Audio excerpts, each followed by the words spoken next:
अपने इलाके में लॉ एंड ऑर्डर के सिचुएशन को मेंटेन करना, ये आपके हमारे हाथ में। हमारे पे ये हालात ही क्यों बने कि हमारे बच्चे जेल में जाए, हमारे ये अमाल क्यों हो कि हमको उनको जेल से छुड़ाने के लिए दुआएं मांगनी पड़ी। हमको हमारे अमाल सुधारना है, बच्चों को दीनी और दुनियावी दोनों तालीम में आगे बढ़ाना है। ये कलम की जो ताकत है, ये सब बड़ी ताकत है। तलवार की ताकत नहीं होती बड़ी, बंदूक की ताकत बड़ी नहीं है, गोली की ताकत बड़ी नहीं है, दुआ की ताकत बड़ी है, कुरान मजीद पर चलने की ताकत बड़ी है और कलम की ताकत बड़ी है। ये मैं आज आप लोगों से दरखास्त करने और ये कहने को आया। जो कुछ भी हादसा इस शहर में हुआ, सब लोगों को बहुत तकलीफ हुई। जो बच्चे नौकरियों में जा रहे, उनको नौकरियों से वापस भिजवाया गया, बच्चों को स्कूल और कॉलेज से वापस भिजवाया गया, बैंकों ने कर्जा देना बंद कर दिया, नए इलाकों के अंदर मुसलमानों को ऐसी मकान नहीं देते, भाड़े पे मकान देना बंद करवा दिया गया, आपके हमारे इलाके को बदनाम कर दिया गया और इसमें दोष हमारा ही था। हमने वीडियो निकाला और दुनिया को भिजवाया। हम अच्छी बातों की वीडियो क्यों नहीं निकालते, कुरान और हदीस की वीडियो क्यों हम फैलाते नहीं? तो आपको मैं ये कहने आया हूं, जो माहौल दुनिया में है, जो माहौल इस मुल्क में है, वो माहौल और बिगड़ेगा। हमको आपको होश आवाज में रहना है, हमारे नौजवानों को सही बातें सिखानी है, दीन की बातें सिखानी है, दुनिया की बातें सिखानी है, एक दूसरे की मदद की बातें सिखानी है, खिदमत करने की बातें सिखानी है, आपके अपने वालिद वालिदैन की खिदमत करने की बातें सिखानी है। इस दुनिया में जो इंटरनेट आया हुआ है, उसका शैतान का भी रूप है, क्योंकि वो गलत बातें बहुत तेजी से फैलाता है और लोगों को, आपको, हमको गलत बातें देखने में और उसको दूसरों तक के पहुंचाने में बड़ा मजा आता है। कि हमको लगता है कि हम बहुत बेहतरीन काम कर रहे हैं कि लोगों तक के कुछ मालूमात पहुंचा रहे हैं, मगर कुरान शरीफ का तर्जुमा हर आयत का वो हम फॉरवर्ड नहीं करते हैं क्या? सारे इंटरनेट पे मौजूद है। कुरान शरीफ की एक एक आयत, एक एक अल्फाज का तर्जुमा, ट्रांसलेशन इंग्लिश में, हिंदी में, उर्दू में, ये मौजूद है, मगर हम इसको फॉरवर्ड नहीं करते। हमको लगता है हमने कुरान शरीफ पढ़ ली, रमजान में एक बार पढ़ी, 2 बार पढ़ी तो हमने सवाब कमा लिया, मगर मेरा जाती ये मानना है कि हमने सवाब नहीं कमाया।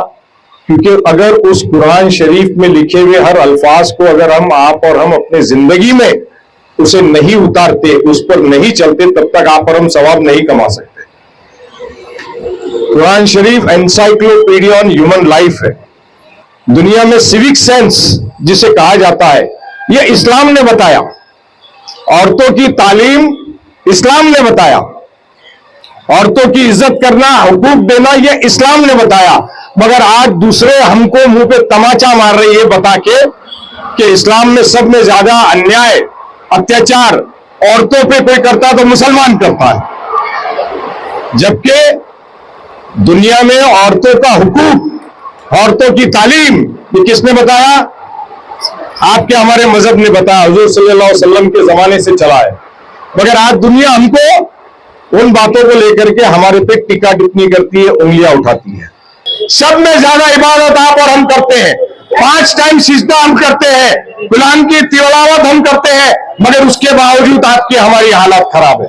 ये आपको हमको सोचना होगा कि आपकी हमारी हालात खराब क्यों है, कि क्या कमी है आपकी हमारी इबादत में, कि अल्लाह ताला आप पर, हम पर यह अजाब जो दुनिया में आप और हम देख रहे हैं, यह अजाब क्यों है हमारे पर? हमको हमारे अमाल सुधारना होगा, हमको हमारे इलाकों को सुधारना होगा। ज़कात और फितरा देने का सिलसिला 2.16% दुनिया के कोई मजहब ने नहीं सिखाया, इस्लाम ने सिखाया। क्यों सिखाया? आज गुर्बत इसी कौम में है पूरी दुनिया में। गाजा फलस्तीन में लाखों की तादाद में रोज मारे जा रहे हैं। सारे अरब के मुल्क है, न सोने की कमी है, न तेल की कमी है, मगर किस तरह से मदद हो रही है आपके हमारे सामने है। तो मुझे तो ऐसा लगता है ये अल्लाह की मार है। ना कि सिर्फ सिजदा कर ले कि 5 टाइम की नमाज पढ़ ली तो हमको सवाब मिलेगा।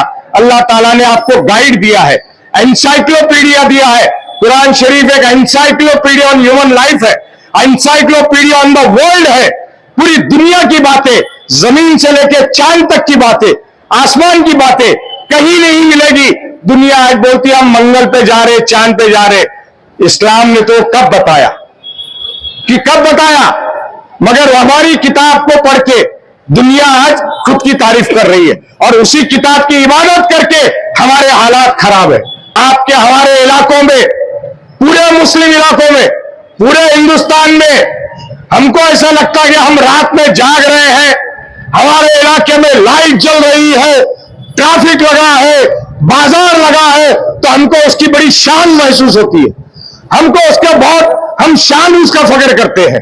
हमको लगता है हम बहुत बड़े शहंशाह हैं, हम रात भर जाग रहे हैं। इस्लाम ने रात भर जागना नहीं सिखाया, हुजूर ने रात में आराम करना फरमाया। ना कुरान में इस बात का कहीं जिक्र है, ना कहीं हदीस में इस बात का जिक्र है।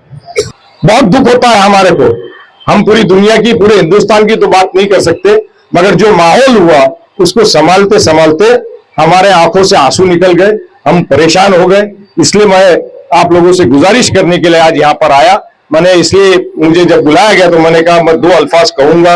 हो सकता है आप लोगों को मेरी बातें बहुत बुरी लगी होगी, उसके लिए मैं माफी चाहता हूं। अल्लाह ताला आपकी हमारी दुआओं को कबूल करे, इबादतों को कबूल करे।